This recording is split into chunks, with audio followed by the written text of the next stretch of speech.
Hey, what's up, everybody, and welcome to the Best You podcast. My name is Nick Carrier, body optimization coach and creator of the 10-Week Transformation.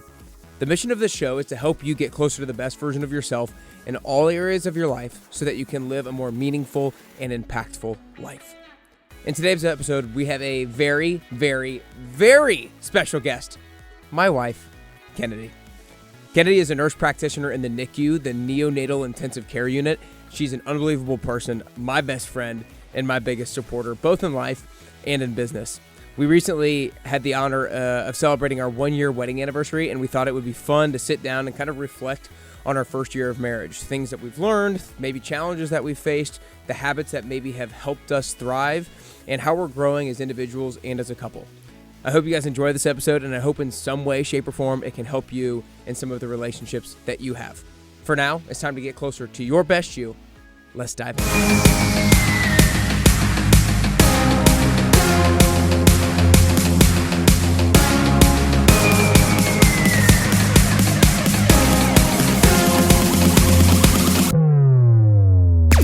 up, everybody, and welcome back to the Best You podcast. Today, it's a super unique episode after, geez Louise, 3.5, 4 years or whatever it's been now since we have been together. For the very first time, the one and only Kennedy Potts Carrier joins the show, baby. Woo! Kennedy, let's do this thing. So basically a little while ago, I think like 2 weeks ago, I texted Kennedy. Texted your wife. You could have just asked me in person. Yeah, but when an idea comes up, this is going to be a great episode. When an idea comes up, you don't want to let it marinate too much and convince yourself otherwise. Yeah. So I texted Kennedy. That's true. Saying, I think we should do a podcast about our first year of marriage. And I think the title of it is going to be what we've learned through our first year of marriage or something to that degree. And so we're just kind of going to talk about our first year of marriage and the good, the bad, and all the ugly. So much. But so I think we both kind of came in somewhat prepared, at least, of some of the things we wanted to mention and talk about. Do you want to kick it off? Should it be ladies first, or do you want me to kick it off in terms of like maybe the first thing that we talk about from the first year of marriage? I can go. Okay. I'll go first. First, I just want to apologize for my red skin. I follow my Skin by Ken Instagram. There you go. Shout out. But I got a laser treatment a few days ago, so we're still seeing the after effects of that. But I know I'm not as good at preparing things like Nick, but I tried to think of kind of 3 things that I learned in our first year of marriage, or kind of also coinciding with like advice we had gotten kind of leading up to our marriage as well. And the first thing that came to my mind was like stepping outside of yourself and focusing on the other person. And I feel like that sounds harder than it is. Everyone's like, oh, during a marriage, like you can't just think about yourself, but it's made it really easy for me to just like focus on Nick. And I feel like every day I wake up and I'm like, what are a few things I can do that are going to like make Nick's day go easier today, or that can show that I've been thinking about him, or things like that. If it's like prepping the coffee for the next day, or like meal prepping, or just kind of helping him out to make his day go smoother. And I feel like that just like takes any kind of focus on myself off. And I love that, because when I'm focusing on making Nick happy, I'm happy.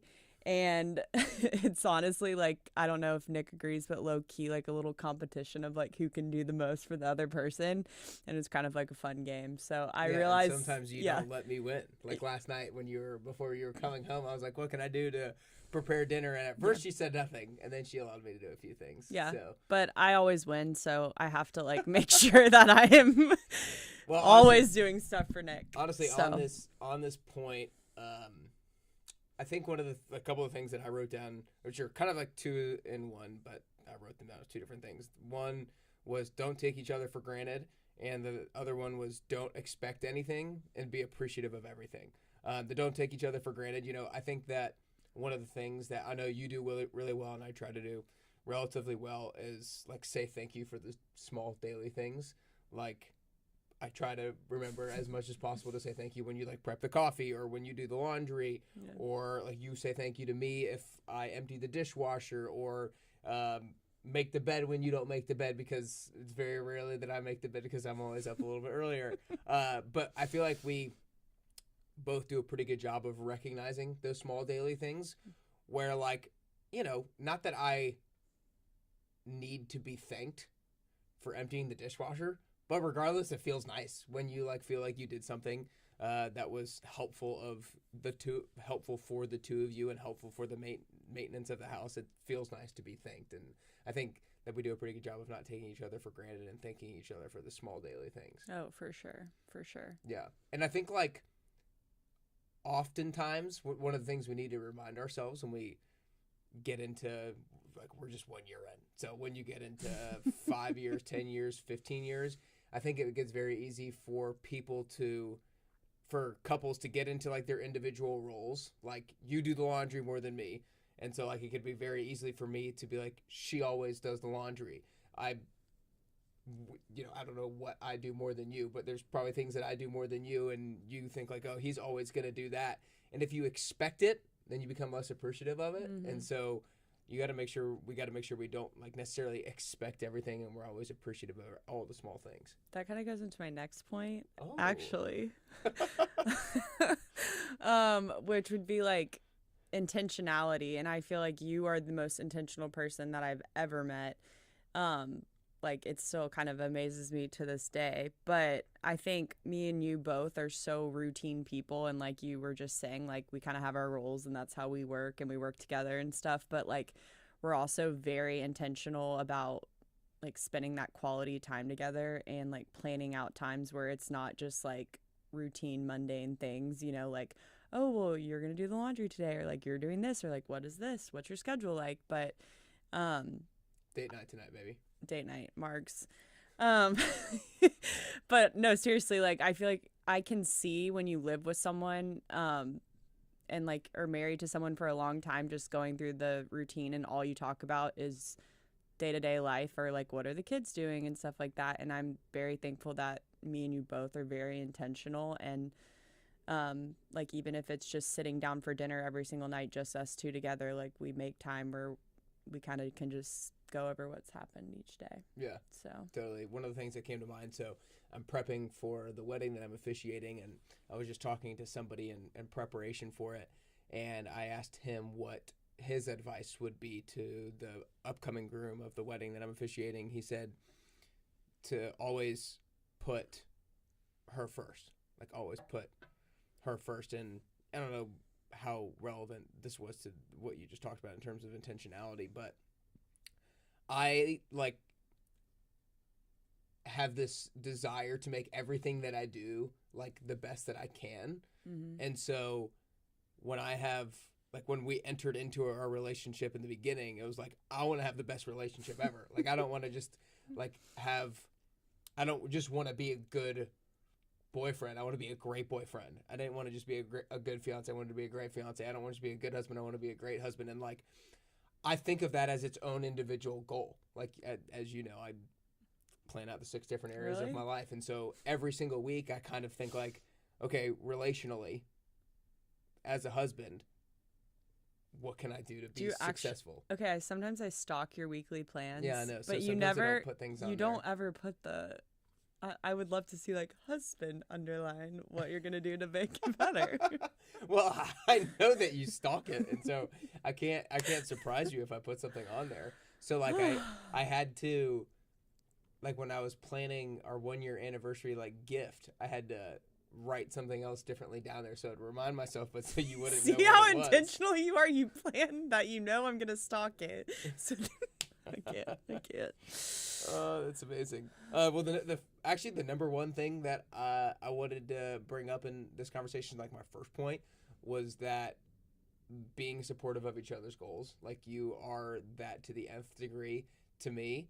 I mentioned this actually my Thankful Thursday yesterday. Was we got back from the beach on Monday, and I had to dive right into like work and calls and stuff like that, and completely forgot about meal prep. And then at 5:30 I checked the fridge, and Kennedy had already meal prepped everything for me. And she does things like that all the time without even me asking or anything like that. So like that's just a small thing of but being like supportive of me and my goals of being healthy, but then pushing me in terms of Best You and trying to open a gym and all that kind of stuff. And she came on the first Best You retreat where a lot of significant others might be like, oh, I have to go do this thing. Like, what the hell is this goal setting stuff? And then she cooked most of the meals when we were there the first time. And so you do a really good job of being supportive with my goals. And like, I don't get great insight into like my clients' lives and the relationships of their lives, but I know with a number of them that like eating healthier is not something that their spouse is super thrilled about. The amount that they exercise is not something that their spouse is super thrilled about. Now that's just a health and fitness thing, but you know, I think you do a really good job of making sure that you're supportive of the different ideas that I have and things that I want to do. Well, I mean, right back at you. I'm working 2 jobs right now, and you literally make it possible with how supportive you are with all of that. So, but yeah, I think we both just have, I don't know, I think we got lucky that we both love the same things and have like a growth mindset, and I don't know. Totally. I do think that both of us being driven and both of us having the natural desire to always like want to be our best in whatever it is that we want to do is absolutely huge, because it would just be so dragging to be with somebody who was just kind of like always just good. Well, let's be real. You would never end up with someone like that because. Well, I mean, I wouldn't, but I'm sure a lot of people end up with people like, who aren't driven. Honestly, like, looking back, Nick, I'm pretty impressed I made it past the first date. Honestly. What are you talking about? You're ridiculous. I mean, to go back maybe on the intentional thing, one of my wedding gifts to you was like a book of marriage advice. And when we first moved into the house, we did a pretty good job of like looking through that and reading through it. But like, it doesn't necessarily need to be something that you get reminded of every single day. But like, just that little thing is important to be intentional about being reminded, because anybody who's listening to this right now who either is married or is not married, if they were asked to give themselves marriage advice or give somebody else marriage advice, all of it's going to sound pretty good, and they like know what a good marriage should consist of and how it should look and how it should sound like and how it should feel. But putting it into action every single day is a whole different story. And I think one of the top reasons why it's a whole different story is simply needing that frequent reminder. And so doing things like opening up marriage advice or like, you know, reading some relationship books like we have a little bit over the last year or 2 years or whatnot. I think being proactive with that stuff, not waiting until there's an issue in your marriage, but being proactive so that there is no issue, I think is important. I agree. And I feel like we've done that to a certain degree at least. Thanks to your weekly plans, and it's probably on the checklist, right? Sometimes it is. Maybe I need to put the read the marriage advice on our checklist a little bit. This isn't necessarily a point, but it's been really helpful for me to keep our calendar updated. And you've done a really good job of being open to that and improving your updating of the calendar. Yeah, well, I appreciate that, because I know we are very similar in a lot of ways. We are very different in a lot of ways, and I think that is why we work so well. I'm not organized. I can wait to the last minute and do amazing under time crunches and work very fast, and what takes Nick 3 hours can take me about 30 minutes. But no, that has been one adjustment, is making sure I'm on top of like organization and like, oh, if I scheduled this, it needs to be on the calendar, because, you know, you plan your whole life. So gotta be ready. Oh my gosh. Yeah, I don't know. I mean, yeah, my personality is such where commitments that, I mean, you know, my whole thing is follow through with the promises that you make to yourself. So when I have something on the calendar, whether it's like just a commitment to myself or a commitment to somebody else, I do really see it as a promise. And so I feel bad if I let myself down, and I feel bad if I let other people down. And so if something comes up that could have been avoided, I'm like, the hell. Yeah, I've gotten a little less flaky since I've been with you, so that's probably good. That's been great. That's been great. It's probably been great. Do you have another point? Yeah, I could have a lot of points, but I was just saying my last one was like, we just like do have fun together and are like best friends, and I'm just lucky. I feel very lucky after reflecting on like this past year and even us just dating and stuff that like we just get to do this the rest of our life. And this was like 1 year and it was great. And I know we're going to go through tough and like harder times as well, but like at least you get to do it with your best friend. So amen to that. We were just on our anniversary trip and a good couple friend of ours was down there, and we asked them, what's the secret or what's some good marriage advice? I forget how long they said they had been together, 20 plus years though.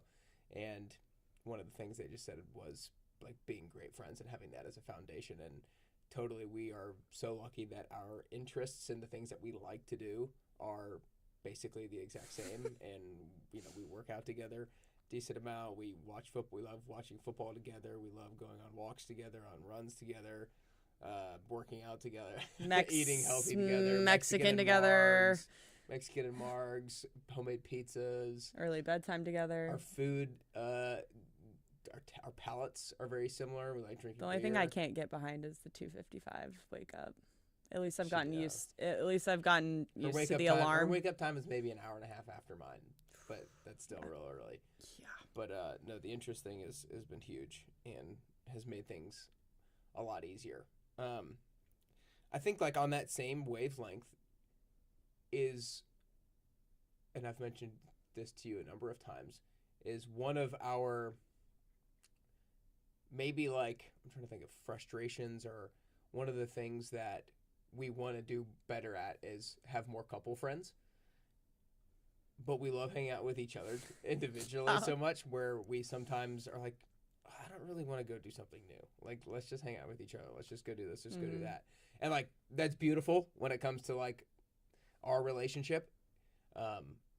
Maybe sets us back in terms of making other couples friends as much as we potentially could, but we know we'll get there. But at the same time, I do think that is something that's great for us, that we would really just rather hang out with each other more so than anyone else. Like, I don't really even think about going hang out with a bunch of guys that much, because I'm like, well, Kennedy's got to be there. So. I'm a big sports girl. Let's see. I think I've tried to do a better job of hugging every day. I've tried to do that a little bit. I try to say I love you every day. You definitely say you love me every day. Yeah, for sure. Do that every day. And you've gotten better at physical touch. Yeah, holding hands. I mean, we're both low on that, so yeah, is who we are. Yeah, holding hands doesn't come naturally to me as much. I get critiqued on my hand holding sometimes. Oh, geez, I hadn't done that in a couple of years. Everybody's gonna be like, geez, hold it like this, not like this. Lordy B. What was the other thing I was gonna bring up? That this is going to be the most listened to episode of Best You podcast. Oh, well, I already knew that. Everybody already knows that. Yeah. But no, the thing I was going to bring up is you brought the having fun. So before I ever told Kennedy that I loved her, I officiated a wedding. And in preparation for officiating that first wedding that I did, I wanted to kind of formulate my own definition of love, because I wanted to like know how to define a word before I really talked about it. And in preparation for that wedding, I kind of thought about other marriages and other relationships that I thought like really represented true love. And I kind of came up with like the 3-point definition for myself of that. Like, true love is having fun, willingness to sacrifice, and better together. Obviously, those are relatively self-explanatory. Having fun together, self-explanatory. Willingness to sacrifice, willing to put your significant other before your own needs, like Kennedy kind of mentioned at the beginning, and then better together, making sure that 1 + 1 = 3, 1 + 1 = 4, whatever it might mean. And I think that, honestly, having those 3 things as a constant reminder to me has been beneficial as well, to making sure that we feel like we're doing all of those things, if not on a daily basis, on a weekly basis. I agree.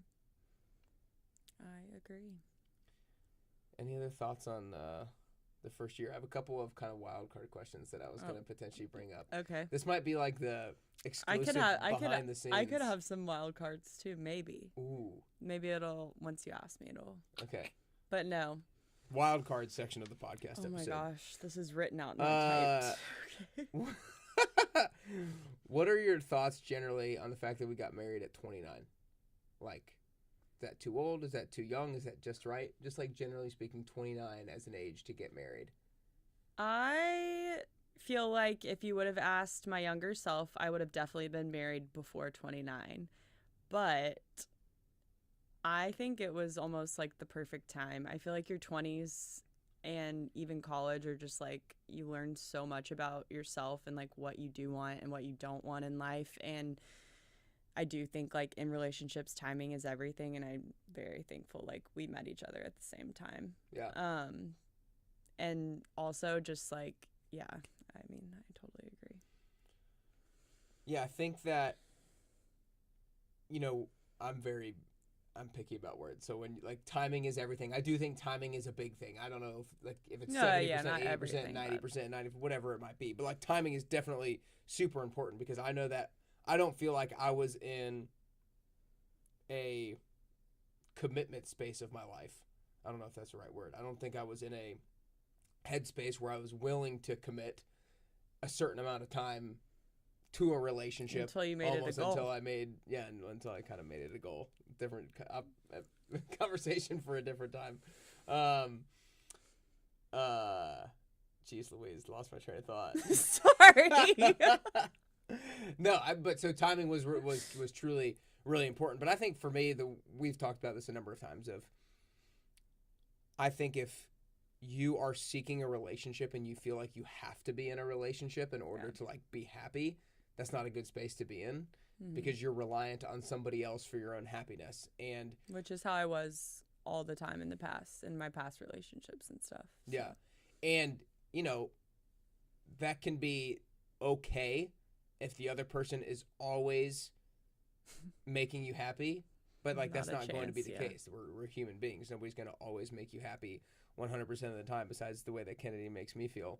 But but we got to the point where we were very independent individuals, and we didn't need each other, but we got to the point where, you know, we wanted each other. Mm-hmm. And so I think that when you can get to that point in your life, that's very healthy in terms of, I think, being in a good relationship, because you don't feel like you need a relationship. You're not staying with the person just because you need to be with somebody. You're staying with the person because you want to be with them. Yep. And I think that, you know, some people can get there at, I don't know, 20 years old, 22, 24, but both of us got to that point maybe at 27 or so when we started dating, and I think that was big. Me too. I think that was big. That wasn't that much of a wild card. Okay, what's your wild card then? I don't have one yet. Oh, jeez. Well, I mean, that was just like, okay. Well, I don't know if this is like too personal to us, but thoughts on timing of having kids. Oh, gosh. So, you know, a big conversation when people get married, or like, actually not a big conversation when people got married. A big piece of advice that some people gave us was like, wait on kids. Like, enjoy the time together, enjoy the one-on-one time. Like, you're never going to have it like that again. You're never going to have it back. I don't know. What are your general thoughts on when people said that kind of stuff? Well, you know me, I change my mind a lot on random things and I'm persuaded sometimes by other people's opinions, but I kind of do agree. Like, it's harder when you do get married later in life, because obviously, like, for females, there's a timeline. But I feel like, yeah, like, I've enjoyed having this one-on-one time with you that we'll never have. But it's also just, like, part of life and a stage of life. And, like, I honestly can't wait to have a baby, too, and, like, experience that stage of life with you. And then, I don't know, our personalities, I think we're always going to find the best in each stage, even if it's like different or harder. So I don't know. Yeah. I think Yeah, I think that I don't think there's a right or wrong answer per se, but at the same time, I do think that it depends. One, it depends on how long you dated, I think. Because if you dated for like a long time, then for whatever that reason might be, then it's like you had plenty of quality one-on-one time together. Yeah. Stop pushing it off just because you're scared or you don't feel like you're ready. It's like you're never really going to feel like you're ready. So yeah, I think the one-on-one time is good. I think that you don't want to just continue to push it off for other reasons that just make it so that you're procrastinating. Yeah. Yeah. Those are kind of my two wild cards. God, I don't really have one. I mean, I know the audience is just dying to know how you're gonna transition into being like a father figure because we're not pregnant. Jeez Louise. It almost sounds like an announcement. It's not.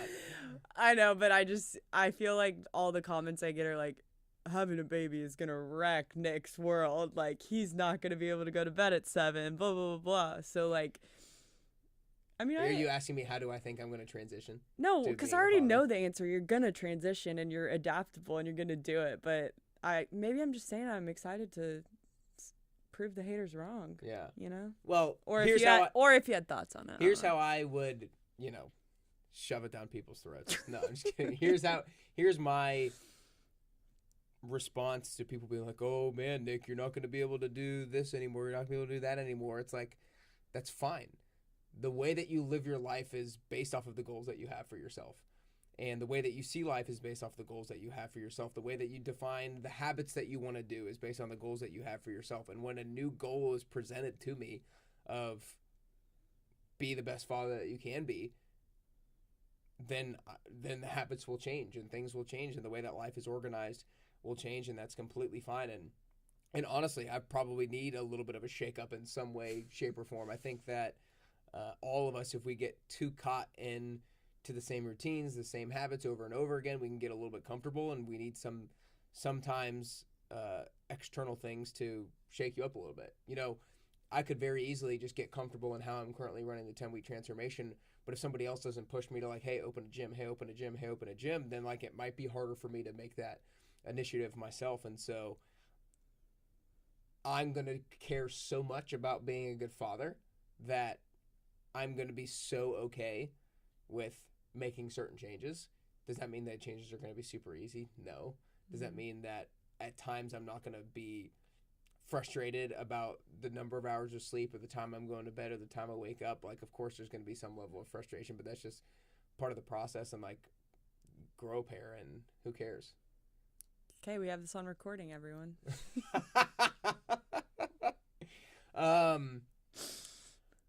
In the spirit of being better, what in year 2 can I do differently and or better than year 1?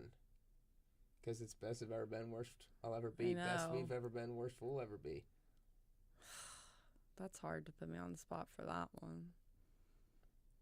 I just know you're gonna always want to be better and grow, so I just think I can think of random things on a daily basis and tell you. She's like, I'll have a whole list. No, nothing comes to mind right now, but that's not saying that something will. No, I feel like Ambi bars. Oh my gosh. If you've ever had these Ambi bars, Ambi Nutrition, you're making me they're want so it. good. Yeah, Kennedy brought it down here because she thought she might eat it mid-podcast. But Ambi Nutrition's so good. I interviewed the owner, the creator, the founder of it, Eric Abrams, a long time ago. But it has all healthy ingredients. This one's got 12 grams of protein. It's got 9 grams of fiber, all real ingredients and everything like that. So they've got 3 great flavors. This one I think is both of our favorites, the maple apple cinnamon. Oh, I learned something new. I did not know that was your favorite. Yeah, well, I mean, I think was it peanut butter dark chocolate or peanut butter chocolate is top one as well. But you kind of love these the most, and so I just can't really have them. So unless you have them. We have 2 boxes now. And I guess in terms of getting better with the relationship, I'll get a checklist on a day-to-day basis on what I can do, and I'll crush it. And you can eat bigger protein cookies like me. Bigger protein cookies. Jeez Louise, people are like, what are they talking about? She makes pancakes for dessert. Anything else? well, what's something I can work on? Whew. Where do I? No, I don't know. I actually should have come in with like having thought yeah, about I know. about that, but I don't know. I think that See, it's hard. yeah. I think that is just. I don't think it's something that we need to do better. I think that we just need to always continually. It's funny I'm saying this. Communicate like where we're at in terms of the goals that we have, because again, the way that you see life is through your goals. If you have a goal to travel to a particular place and you don't communicate that to your significant other and they're doing something that is going to prevent you from traveling and you're getting frustrated with them, but you never communicated to them that you wanted to travel. So if you have a goal, you have to communicate it with them so that they don't unintentionally run in the way and be an obstacle to whatever that goal is, because uncommunicated expectations is front-loaded resentment. If you don't communicate an expectation that you have or a goal that you have, and that person, for like I said, completely unintentionally gets in the way or is an obstacle, then you're going to be so unnecessarily resentful or frustrated with them. And so I think just continuing to be communicative about even like small things, like you're like, I want mums on our front porch, and like and I like that you told me in advance rather than just show up with a bunch of new flowers. Like I like that. Yeah, one thing we're really different on is our views on money and spending. So Yeah. I feel like that's been like not the hardest thing, but something which the upfront communication and expectations definitely has been important in that aspect. Yeah. And I feel like we're both so not extremes on those views, but it's been kind of nice to kind of try and see the other person's view on it, and then also try and like be more kind of like each other in that aspect too. Yeah.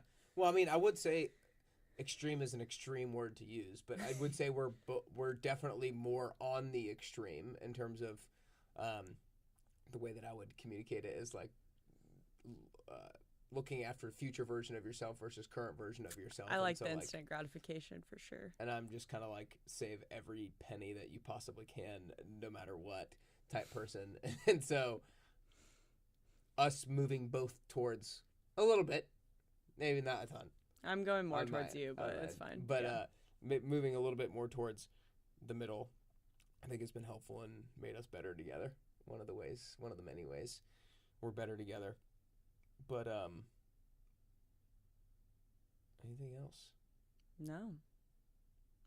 Wow. That's it. I hope you guys somewhat enjoyed this episode. If you have any further questions or if you want to see Kennedy on again, let us know.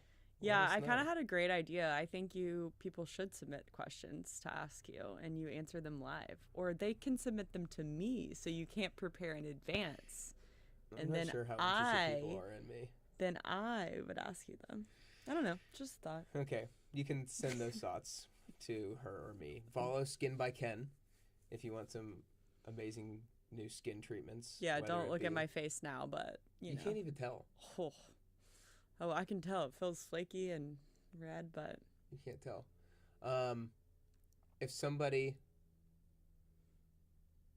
If a couple walked in that door and they were getting married tomorrow, what would be your top 2 pieces of advice? For like wedding day or marriage? No, marriage. I think like literally just being better together and like focusing on your significant other. Yeah. I just feel like in this society and just in general, like it's all like me. Like how can, I be better? How does this make me feel? And it's honestly like some people make it sound like a burden to get married and focus on someone else, but it's actually just like very refreshing and reassuring. And so just being there for your significant other. And then, I mean, the best friend thing is just like laugh. And I feel like sometimes I'm probably not good. I probably laugh at like when you're like frustrated or like doing something random, but like we just got to not take ourselves so seriously and just have fun. Yeah. Yeah. But no, I love the idea of just focusing on your significant other, because it gives you a sense of responsibility. It gives you something and someone to be responsible for, and all of us want some sense of responsibility because it makes you feel like you matter. And at the end of the day, like you want to feel like you matter in the relationship, and like you can matter more and more and more if you just focus on the other person. Yeah, you kind of threw me off with that. We were talking about my skin Instagram, and I was like, oh, is he going to ask like a couple walks through the door and they have this? What skin treatment do you provide? So that's where my mind was. So that was just, okay. That's amazing. But yeah, what would you say really fast? Marriage advice? Yeah, 3, 2, 1. I think what the first point was, like you said, your first point is like be supportive of each other's goals, be your significant other's biggest cheerleader, and I have one more question actually. Okay, go for it. So, I'm sure most people know that Nick and I did not talk about marriage before marriage. Which, looking back, I was just probably an idiot because he's the biggest planner ever, and anytime I would try and kind of like bring up our future, it was just like change of subject, which is just not part of Nick at all, not knowing what is in the future. But looking back, or if you were going to give advice to our future kids, would you tell them to talk about marriage before? See, I think just what are your thoughts? Because that was bold. My thoughts on not talking about marriage is it's very person dependent on both sides of the coin, because your personality is more easygoing than mine.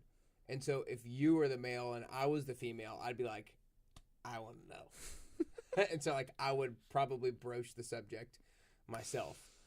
But I got lucky. I got lucky in the sense that I did kind of like want it to be something that we did not talk about beforehand, and I've told you this number of times, but the reason why was because I wanted the first time that I actually asked her to marry me to actually be the first time that I asked her to marry me. I think oftentimes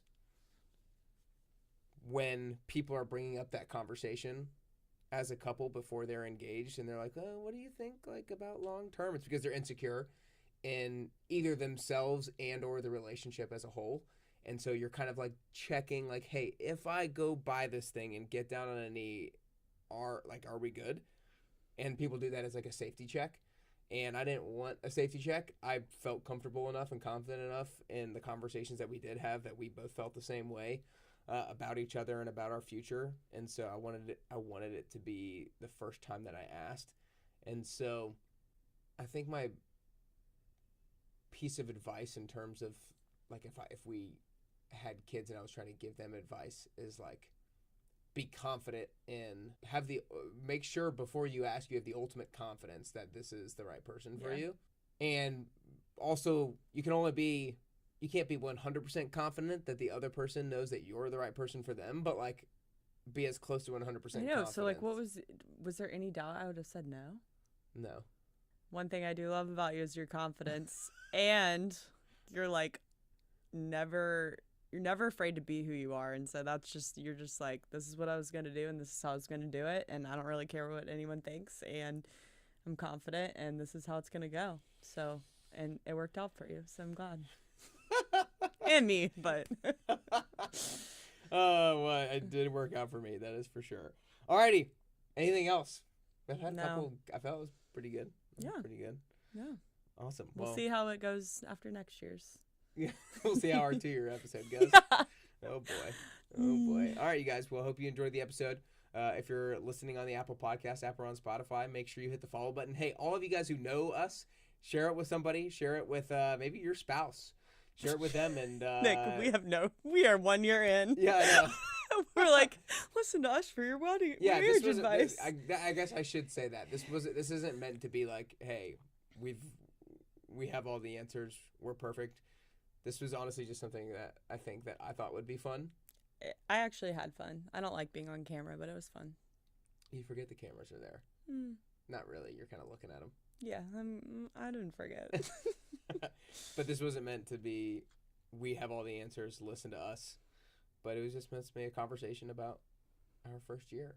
And honestly, a lot of the points we talked about was advice we had gotten to, and I do feel like it's very true. It's good to get advice and take it to heart and get reminded of it on a regular basis. Sure. So share the episode with your spouse. Share it with whoever. Hope you guys enjoyed it. If you're watching on YouTube, make sure you hit the like and subscribe button down below. If you have any questions for either of us or want to pepper any more questions our way, feel free to do so. But appreciate y'all for listening. Appreciate you sticking around for 369 days or whatever it is so far, and to 36,900 more days. I don't know. What? All right. I'm gonna do the math on that later.